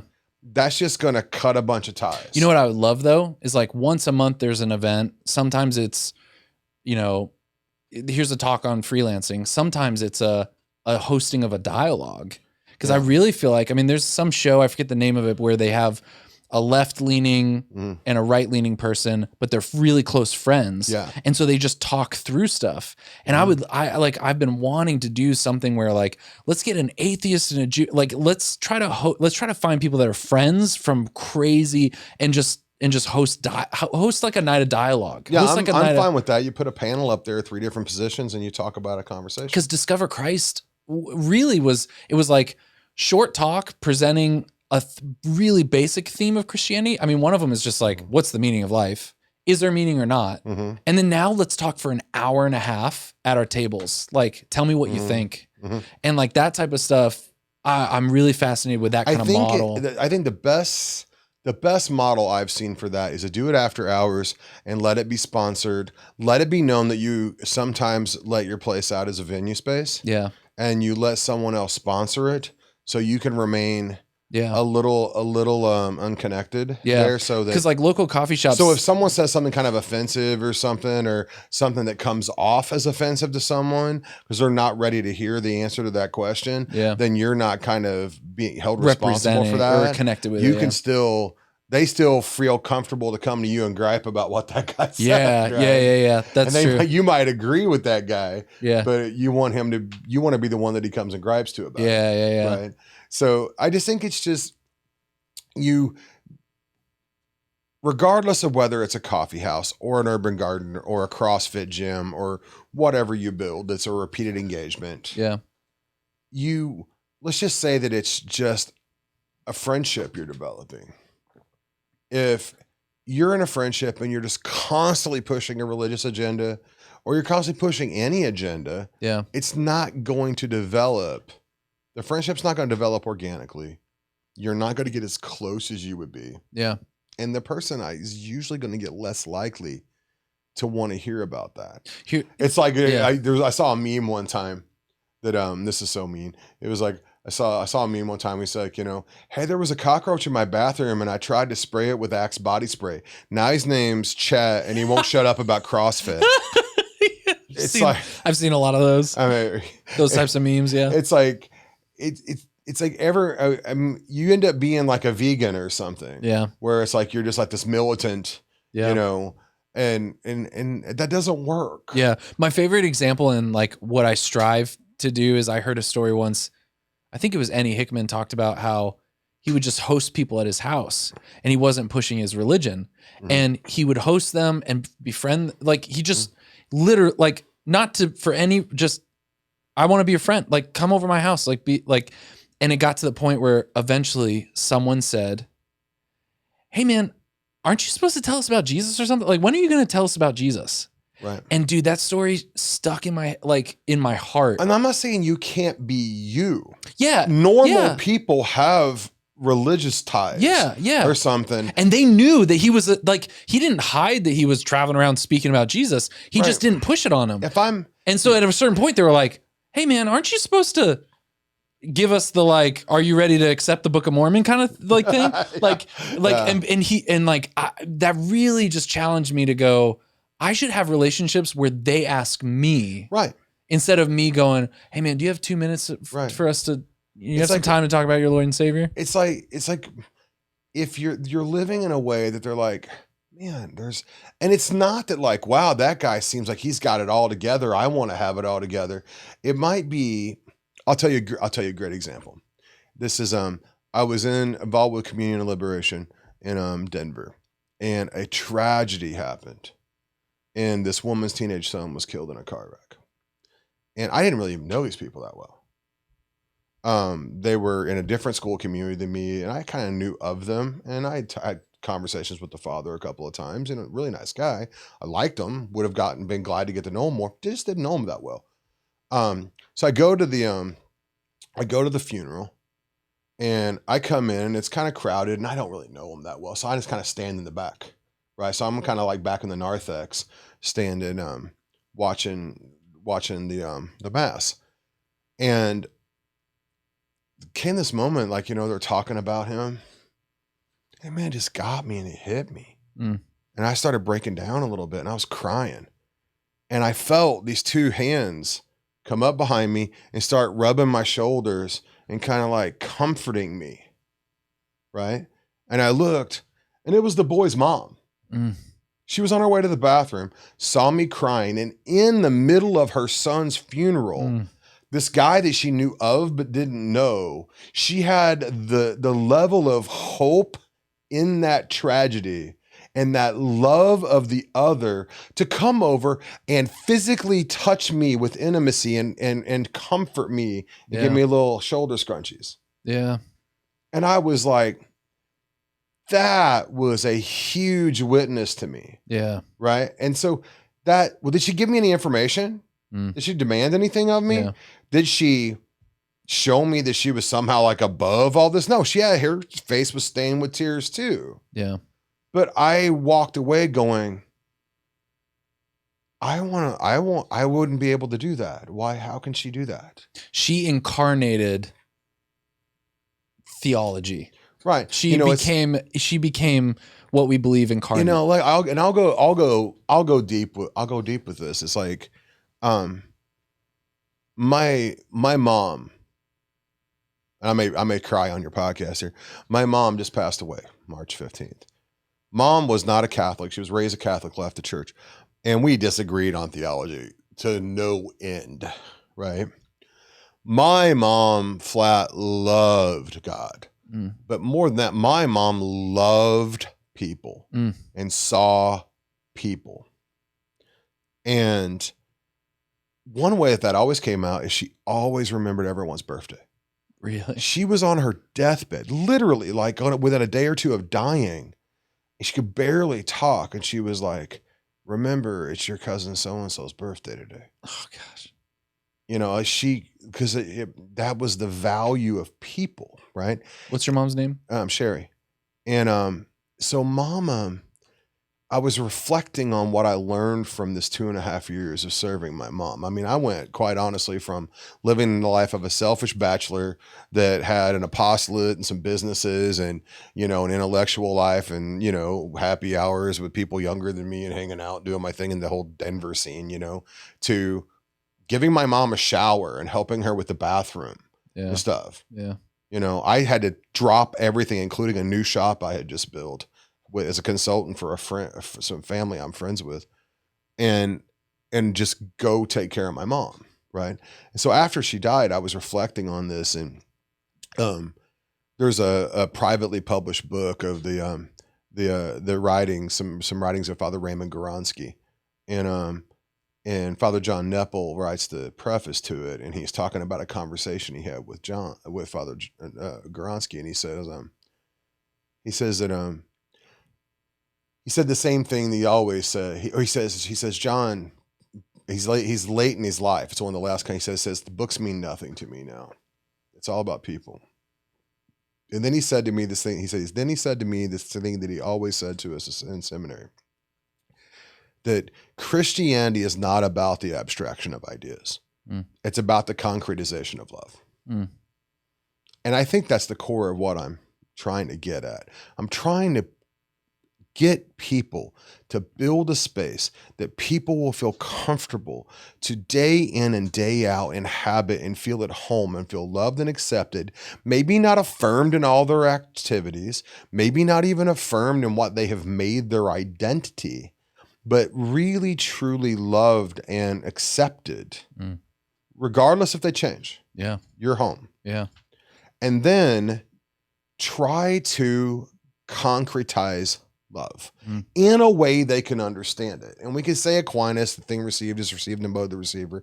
Or you can say that the scripture says that allow blessing early in the morning is taken as a curse. You know, it's like, can they hear what you're trying to say? Yeah. Does it matter if you're saying, I love you? If you're saying it really loud from 2 inches away at 5 o'clock in the morning while they're trying to sleep. My wife doesn't like that. Right. I've tried that. Yeah, don't do that. It doesn't work. Right. So, I mean, we have to say I love you in something other than words for the most part for a while. Yeah. And with an action that they can understand. Yeah, we got to learn their language. Like if you go to a foreign country and you try to say I love you in English and they don't speak English. Right. It's foreign. It's obnoxious. Or their customs. Yeah. You go to it's like going to an Arab country and trying to shake hands with them with your left hand. Yeah. Or showing the bottom of your shoe at them or something. Yeah. Well, I mean, there's nothing wrong with my shoes. I mean, you gotta love these people enough to learn their language. Yeah. Yeah. Right. And to look for, either in the history of their people or in their interaction, signs of an engagement with God, or at least true goods. Now I'm basically telling you to treat the way, some ancient Jesuit missionaries would treat American Indians. Yeah. I'm just telling you to treat the hipsters from the college that way. Well, and it's St. Paul saying like, oh, I found this statue to an unknown God. Right. Let me tell you about this God you don't know about. Like, let me find the seed of the gospel in what your culture is. And that is a very particular, it's funny. That's a very particular story. Athens had a great plague and they had to sacrifice to every God known to man. And they sent, for this prophet poet, I can't remember what his name was. He's one of the famous writers. He lived on Crete. Probably Kevin. It was Kevin. Yeah. Kevin of Crete. Saint Kevin of Crete. So they say he lived on Crete and they brought him over to Athens and he said, you've sacrificed all these gods, but there's one God you haven't sacrificed to. And he's the one who can lift this plague. And they said, well, what's his name? We have thousands of gods. And he goes, well, we don't know his name. Well, how can we invoke him? And he said, I think if he's that great of a God, he'll be willing to forgive what we don't know. And so he said, I want you to bring all these sheep. And it was like some of them black, some of them white or whatever, and starve them all night. Don't let them eat. And then when they wake up in the morning, they're hungry and ready to eat. Don't let them eat. Oh, then you unleash them and let them eat, right? And the ones that don't eat and lay down, some of them, like all the black ones or whatever, like didn't eat and they laid down, even though the time when the sheep are really hungry. And he had them build an altar on the spot of every one of those, and they sacrificed those sheep to this great God that they didn't know his name, and the plague lifted from Athens. Wow. And over years, some of the one of these altars was left, and they didn't know his name, so they inscribed it to an unknown God. Wow. And St. Paul sees that. Now, St. Paul, remember, I think it's Luke, his physician, is from Crete. Yeah. This is a famous poet from Crete, and he's a Greek-speaking person who clearly has a classical education. He knew this story. Yeah. He knew that this was an actual engagement between the real triune God and the people of Athens in their history. But that seems like that story's been lost. But so God has been active in people's lives. Yeah. It reminds me of, The Man Who Was Thursday, the book The Man Who Was Thursday by G.K. Chesterton. Yeah, I haven't read it. So like, I love Chesterton, but I haven't read much of his fiction. so like at all. they're chasing after the anarchists. They need to find the anarchists, and the head of the anarchists, they're like chasing after him, and they find out that like at the to ruin it, spoiler alert, all along it's kind of been this figure of God that they've been chasing after, and it's like God was using a mask to try to break through. Like these people, they've sacrificed to everyone else. It hasn't worked. Maybe there's some unknown God, and like God used that to say that's me, but he wasn't ready for it yet. And like someone comes in your coffee shop and they're searching for beauty, goodness, or truth. Right. They don't know that it's the triune God. They don't know. Maybe they don't even know that it's true goodness or beauty. Yeah. They know that they have a longing for something, for the infinite. What they know is what Lewis talks about. Yeah. That every time you have like this really hilltop experience, you hear some great work of music, you see a beautiful sunrise, you see a heart-achingly beautiful woman or whatever, then it falls short. Yeah. There's a disappointment afterwards. Yeah. It's not enough because it's not the beautiful you're looking for. It's beauty itself. It's the transcendental. It's the God behind the transcendental is what you want. Yeah. And the higher the mountaintop, the more it kind of rings as a little. Yeah. And there's a sadness afterwards, right? Yeah. And they've all experienced what they thought was going to be enough, not being enough. And all you're trying to do with that awakening of desire is to get people to feel somewhere between the wonder and kind of take the Novocaine off of them so they can kind of feel the sting of that unanswered desire and feel that pain a little bit. And the way you do it is by feeling it yourself. And most of the time as Catholics, we've just been shoving a bunch of ideology in that hole so that we don't feel it. Well, I love when as long as we're doing this punch list every day. Well, I got up, I had my quiet time, I said my rosemary, I went to daily mass, I did this and this and this. That you've replaced this deep longing for the divine with this contented feeling of having completed your punch list. Great. Have a prayer rule, have a plan of life, make a punch list. Yeah. But if you replace the completion of that punch list with for the real engagement and even the longing, the unfulfilled longing for the divine, then you're missing out. Yeah. And you're never going to be effective as a missionary. Well, that's why I loved when you said, treat this guy, the guy that comes in with the cell phone, as a person, even if he doesn't know that he's not treating himself as a person. Right. Like he doesn't realize that to awaken that desire in the sense that he doesn't even realize that he's. Right. I asked that guy how he was doing.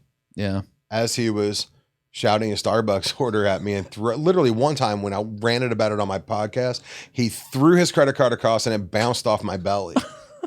And that's when I went off. I didn't say it go off to him, but I went off on my podcast because I knew he didn't listen. But it's like, it's sometimes you just ask this person, how are you doing? And they don't answer, and they just reduce you to a means to an end, day in and day out over years. Yeah. But probably not. Yeah. There's hard cases and there's not. And not every, and the other thing is that something that I've seen with some of the fruit that I've seen from the projects I've done over the years is that you don't always get to see the end. Yeah, you might just be one step. I have engaged in dialogue, loaned Merton books to a guy that was into Eastern philosophy and owned a yoga studio, and we were friends and we were not, he asked me questions, we had conversations, even debates a little bit, because we'd built that friendship and we could, and I was answering an asked question, right? And then I went off to school. And then I was like, years later, I was in college and I got a letter from him saying, I wanted you to know that I'm being received into the Roman Catholic Church. Dang, dude. You know what that just made me... But that was 4 steps later. His son had to go to a Franciscan university, not Steubenville, but a different Franciscan university. Then he had to get sick. And then there had to be 3 or 4 things happen. And I was just one little cog. I was just one little link in this chain, but God knows what all of them are. Yeah. You just play your part. You just sing your part. In unschooling, there's this concept of strewing. Yeah. Where like you just leave little things. Mm-hmm. You leave like a few notes on a like a few notes of music on a piano, or you just leave a few things so that your kids kind of, they come across something and then they're just like, what is it? And they just kind of get into it, you know? Mm-hmm. And I just decided that like, if I ever do a space like that, like the free library, Mm-hmm. like take one, leave one, kind or whatever, like this idea of like, if you just have books and you kind of curate those books, you don't make them all just Catholic apologetics books, but you have like the great books and just like these books that evoke desire, the books and you that can I'm not saying you can't do anything programmatic and you can't do, but instead of like, hey, we're going to have Alpha in the coffee house on Thursday nights this semester, we're going to be discussing Brothers Karamazov. Yeah. On the first, you prepare the first chapter for the first meeting. It's a seminar style. Yeah. Here's a little video you can watch about how the Socratic Maieutic works, so you can understand how discussion method class works. Please prepare please prepare the first chapter, and we're meeting it from 7 to 9 on Thursdays around this big table. Yeah.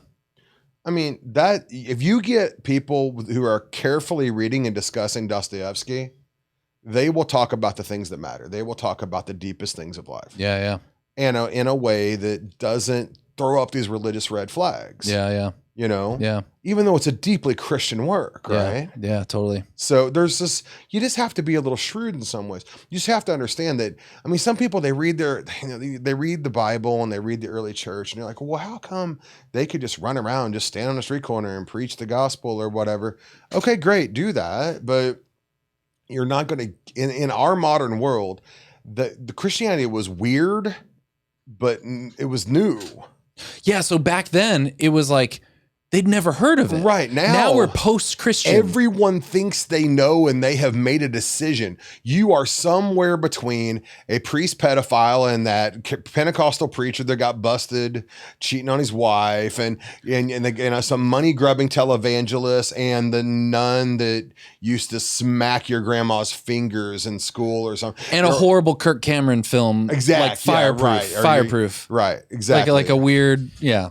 And then, so it's funny you brought up Kirk Cameron. It's like, I hear, don't build a coffee house that is like some kind of incarnation of the way of the master or something, don't do that. My friend Ann Breiling, shout out to Ann Breiling. We've done a lot of stuff together over the years and talked about this endlessly. We have a refrain when we look out at the church and we see what people are doing. And we're just like, God, just be normal. Just be normal. I've heard Tony Vicinda say that too. I've heard a few of our mutual friends. I mean, they're just that. I came up with this, and this is going to be offensive to some people. Just tell you. This is what this podcast is for. So I came up with this the other day. Totally, and I'm not making fun of any particular devotion. Someone thought I was talking about a very particular devotion. I just made it up. Yeah. I'm like, I did some of that evangelization. Yeah, I was in a coffee house and I met this young lady from the local college. And I mean, that Wednesday we were doing that, we had this statue come of the infant of Barbaduke. We got the infant, and then we got the doll. Well, it's from the Dollar General, but it's a doll. And I mean, you kiss the shoulder, then you kiss the chest of the infant of Barbaduke when you pass the doll around, because you got to consecrate the Holy Shoulder to the Sacred Heart. I mean, like anyone would do on a Wednesday, right? And so I invited her over, and we even had like the statue is all painted. We put the clothes on the statue like to do, and and then we passed the dollar. I mean, she didn't seem to like it. And it's like, stop it. Yeah. Be normal. You know what's crazy though? Don't invite people over to your weird basement to like look at some creepy statue. Yeah. Give them something they can understand. Yeah. Like, I don't know, something to eat. Yeah. It's good. Yeah. That was bought nearby, that was walking around fairly recently nearby. Yeah. Because if you really really, God designed it. Because if you really believe that the Catholic vision of reality is the most good and beautiful, right, then you can show people actions where they'll go, this is something like, I want to know about this. Right. Like you said, like you want to know about it. I think there is once you've gotten into that context, there used to be a time when we kind of had this mystical air around us and we were the conscious of the country or whatever. And so I like those thick, old, weird, ethnic kind of like expressions, but we've kind of lost that. Yeah. especially with the scandals and everything. We don't have the right to get the benefit of the doubt anymore. No. We have to earn that right back. And the way you do that is by being normal. Yeah. You just have to tell them, I'm not trying. You have to show them, I am not trying to sell you spiritual Amway. Yeah. And just be normal. It's like the kind of this movement of like, I'm not a Catholic musician. I'm a musician that happens to be Catholic. Yeah. It's kind of like what you're saying. Yeah. Oh yeah, I could talk to you for hours. No, I'm fine. I'm good. I'm good. That's fine. We had I put out a call for questions, and I told him you were coming on the podcast, and I had a few questions come in.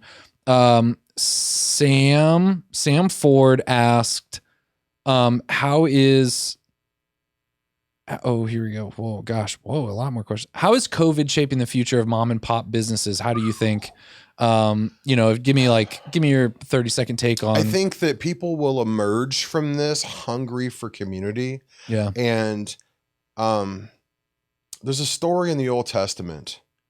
I can't remember which prophet it is, but there's been this huge drought, right? And he says, water's going to come, not rain. It is water's going to come. So dig. And some people dug a spoonful, some people dug a swimming pool, but whatever they dug, the water came and it got filled. So I would challenge people I think people are going to emerge from this. This virus is going to lift. It may not go back to normal, but people are going to emerge and they're going to be hungry for community. What are you building to catch them? A lot of people's shops have closed. So they're going to get back out of the house and their favorite shop might not even be open anymore. There's going to be a bunch of people looking for a new home. Yeah. I think now that a third location. Yeah. Our third place. Yeah. Yeah. So I think that there may end up being, I think there's going to be a dismantling of education, a movement towards the digital and more distributed education, but they're going to need that in-person connection and community that they're missing out from not going off to campuses. And I think that we as a church have a history of building new community forms. The hospital, the orphanage, the university, all these things that are forms that are remnants of the engagement between the Christian vision of reality and the culture. Yeah. And so I think that it's time for us to build some new forms of community to address the moment. Preach. Okay. Crazy Fiona. Do you know Fiona? What's her last name? Shoot, I forget. I'm trying to click her. What's Fiona's last name? Look up her last name. I can picture her. What's Fiona's last name? She said, when will we ever get to work together? I think you know her. Oh, is it? Fiona Kusno. Kusno, yeah. Oh, I hope so. I love Fiona. I've never even met Fiona, but she's just a big fan. I'm a fan. I'm a fan too. So okay. Call me Fiona. Let's talk about something. I'm free to move around. I'm free to move around the country again and do some stuff. My exile of being caregiver is over and I've got a million things up my sleeve. So let's do something beautiful. Heostwald says, how do you balance focusing on clients who come to support the mission versus for the product? I'm not sure I really understand the question, so feel free to interpret that. I would rather have people who are customers to support the product than the mission. The people who support the mission are the people that are behind the counter and the ones that are donors. Okay. And it's there's a saying that I throw out every once in a while, and a couple of priests that I know have quoted this all times. They say that, so why do you like putting like pictures up in the cafe? I'm like, I want my saints behind the counter, not on the wall. Dang. Clip that. Clip that quote. So I think that I want them to come and I want them to be a part of it. Yeah. But I want them to understand what we're doing. I very rarely will ban someone who's an aggressive unbeliever from a shop. I have been known to ban people that are addicted to doing apologetics with my customers. Yeah. Yeah, dude. One of the first Discover Christ I did, one of my guests went down with the Mormons in the middle, like shouted it out as if like we were all for that. Dude. I was like, I had to talk to him afterwards, like, dude, not the place. Like, not the place. We're trying to invite Mormons. Like, Catholics not the place to do that. Weird. They're just, everyone's got, we could do an entire different podcast on, is battle the best metaphor for the religious life in society? We should do a whole nother podcast, like a whole segment where you just come on and we look at the camera and we go, "Hey, Catholics, what the hell?" Right. Be normal. Okay. Stop doing whatever you're doing. Don't. Youngest JN, is a saturated market for craft coffee shops / local roasters a bad thing? I don't think we are saturated. I think a rising tide raises all boats. I think we've lost a bunch of COVID, unfortunately. And I think that when you have someone like JAB Holdings that owns Pete's buying up Stumptown and Intelligentsia, they've got the best analysts in the world working for them, and they must see a long future for craft coffee or they wouldn't be investing in it. Truth. They're not building Pete's much anymore, but they are building new Intelligentsia and Stumptown locations. Yeah. So transparency, quality, craft is not going anywhere. This is the future of the coffee industry. And I don't see a great movement towards people getting more sleep happening anytime soon. So people are going to need coffee. But what's cool is like the benefit of going national is you get this big investment. There's bigger, I don't know, profit, but the benefit of going local.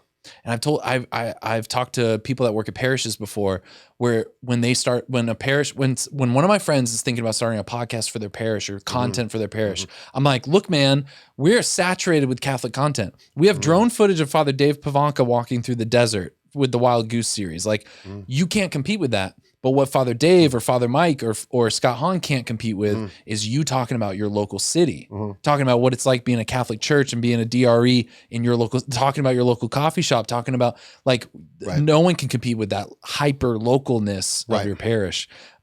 So it's only Adrian, and we kind of talked about this, or you referenced this. He says, why coffee shops? Would it work with an ice cream parlor?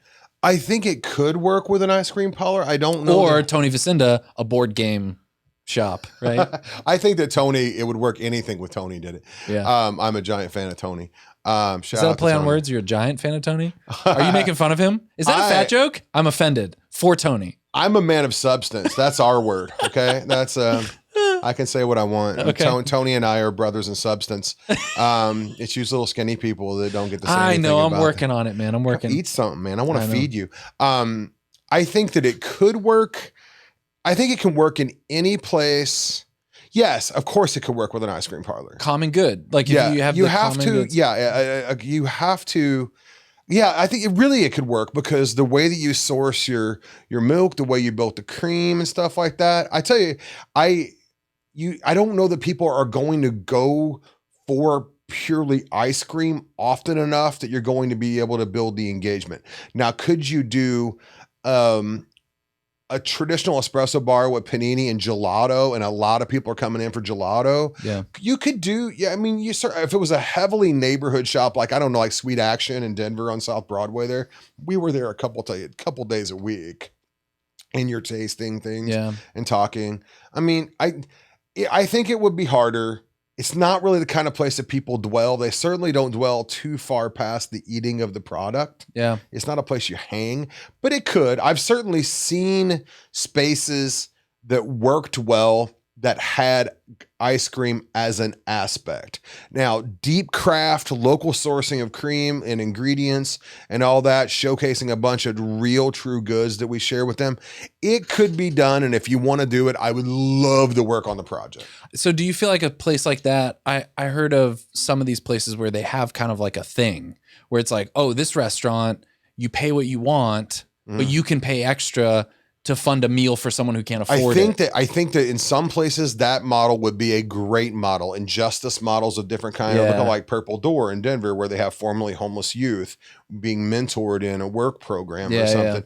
If you start getting into that pay what you can, that can turn into more of a justice ministry.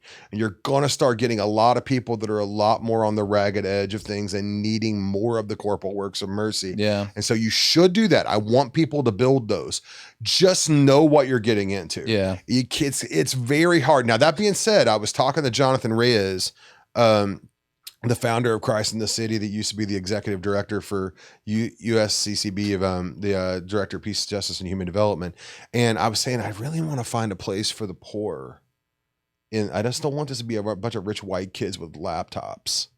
And he says, I don't think you're going to be able to reach this generation unless you have a place for the poor.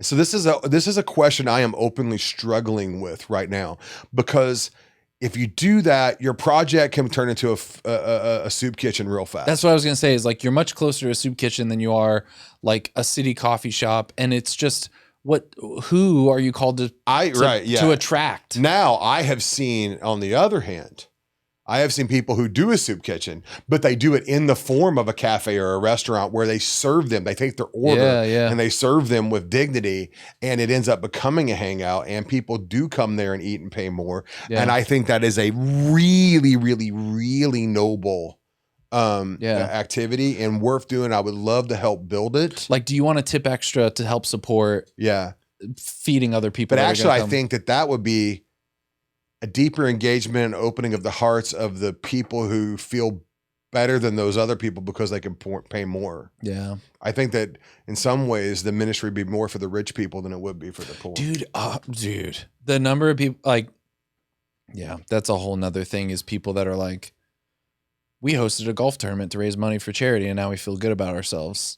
When you go back to this whole thing of like, if there's not relationship. Did you ever take the poor guys golfing? Yeah, exactly. Did you ever introduce that poor guy to your golfing buddies? Yeah, no. No, you just stay disconnected, right? Okay, let me, last questions.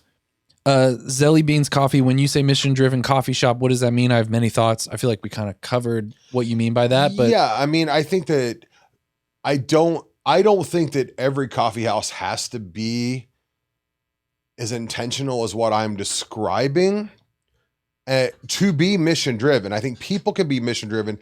Ideally, a family run business where you're modeling family and modeling faith and modeling an engagement with reality in the context of a small business can do this almost as well or better in certain instances. I am all for people just doing a shop. Yeah. I am proposing a certain kind of model that I think can fit some context in some places and do some things that they can't do. Yeah. Yeah. And I think, but ultimately it comes down to the intention in the heart of the founder and how he feels when he's pulling shots for the people across the bar. Yeah. That brings us into Kyle Hyman. Do you know Kyle Hyman? I know of him. Yeah. He asks, we're Facebook friends. Yeah. Yeah. He asks, what's the minimum setup and expense for coffee equipment, or could you just have a pour over? You know, you could do, I'm building a model that I call the box, which is just the barest minimum that you would need. And then I built a concept called the brew box, which is just a pour over bar. Yeah. You could do it with just pour overs, but it would be hard. It would be more like a pop-up on a college campus or something. We built one of those just with some tables and stuff at Emporia State University for the Diddy Center there. And we're about to hopefully upgrade that. You could do it.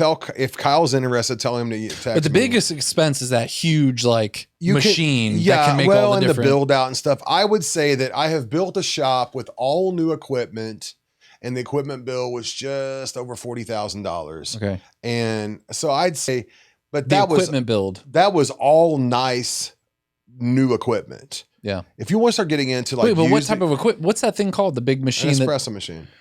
So it's $40,000 for that machine? No. You can get way less than that. But it's just like the little stations setting people up to make drinks. I mean, you know, grinders and a brewer, and I mean, I would say that 50 to 100 grand is your low end. Wow, just for equipment? No, for a shop. Okay. That's your low end for a shop. Okay, gotcha. You can shoestring one. In fact, we're thinking about maybe doing a video series where we just to prove a point, we see how cheaply we can build a shop. Dude, that would be amazing. That does this. Let's do it. Do it, please. And just that'd be amazing. We want to go from concept to opening day in like maybe 12 episodes. That'd be amazing. And see how cheaply we can build one that does everything I'm talking about. Yeah. So depends on how fancy your menu is. But yeah, I mean, there's a million variables and questions I would have before I would want to give a real solid number. Kyle, Facebook message me or email me. Wait, but so you're saying 100 grand, like including like furniture and stuff? Like, I mean, if you want to start getting, you'd get a bunch of reclaimed wood, buy some hairpin legs off Amazon. There's ways to do it. Yeah. You can do it on the cheap. Yeah. So, what are ways that people can interact with you more? Like, you do the consulting. Yeah. Like what are ways that people right now? You can go to my website, Calix, that's CALIX.org.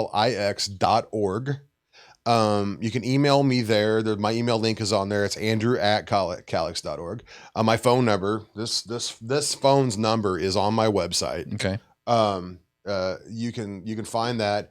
I'm on Facebook, but I haven't been as active lately. But if you Facebook message me, I use Messenger. Yeah. So two of the people that ask questions are Facebook friends of mine, Fiona and Kyle. Message me on Facebook or email me, call me. There are some talks. There's 2 or 3 talks in a podcast or something on my website. We are about to start a new Calix podcast. Oh, nice. Where we're going to actually be engaged in this and interviewing me and someone like Tony talking about this stuff, or Sherry or something. Yeah. So that's we're going to be doing a new podcast. Honestly, Calix has been a little bit on hold because I was playing a caregiver role for my mom for 2.5 years. Yeah. And I feel I've learned what God wanted to teach me about hospitality and about serving. Yeah. And Calix is a little bit of a different thing now. What does your relationships look like when, like, let's say I'm like, let's do it. What do we do? Like, how do I get involved? How do we do this? Primarily, you would email me and we would talk over the idea. Usually I do like a free kind of hour or something like that. And then I have an hourly fee for the most part. We can work out like project by project basis. Yeah. But going from idea to build out all that stuff, what does that look like? Does that look like weekly we're having 1 hour phone calls? It could look, usually what it is, like a phone call, then we talk over some stuff like okay, you talked to me about a building. Yeah. Okay. You sent me that. We would talk a little bit. I would look over that building, I would walk the neighborhood on Google Street View. I would look around and see what's going on, try to get a feel for some demographics and stuff. And then we would talk some more. And then I find out what you're wanting to do.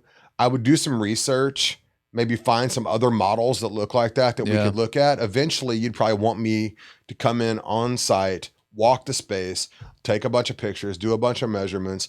And then I would usually start doing some sketches and some concepts. Yeah. And then maybe we would work with an architect and we would start getting a quote for what it would look like to lay it out. And then there's just a million ways that it goes. Yeah. It really, no two shops are the same. Yeah. Awesome. I can be as just like giving you ideas and answering questions along the way.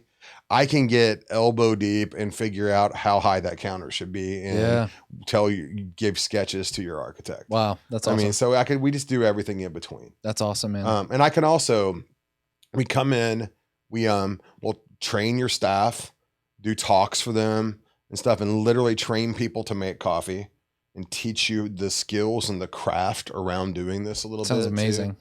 Yeah. So it's different with every project. Yeah. That's awesome. Yeah. Well, dude, I could talk to you forever. Like, thanks for coming on. We've done like an hour and a half, or 2 hours almost. Yeah, I know. My friend Rory that gave me a ride is probably sitting there wondering where I'm at. Well, dude, that's why I was checking my phone. I was afraid he was texting me. Tell people where you want people to go. I mean, Calyx.org. Calyx.org. And like any last things you want to plug or anything you want to say, like, oh man, pray for me. And if you have ideas, throw them at me. If you know of any projects that are worth looking at, like you mentioned Life in Deep Ellum. I went and looked at Life at Deep Ellum yesterday and kind of saw how that was laid out with a gallery and a venue space and all that. And it doesn't have to be Catholic projects. Yeah. One of my favorite projects that I've really looked at closely, I was staying in a hotel and next door there was a Marxist collective. Dude, like somebody must have had some money because there's a really nice lot of real estate in the middle of Manhattan. Dude, what I would love for you to do, and Tony would, because Tony had the Threshold podcast or whatever. Yeah, for sure. I would love for you and Tony to just interview and riff with people that have something more than just for-profit model. Mm-hmm, mm-hmm. So whether it's faith-based or whatever, just like...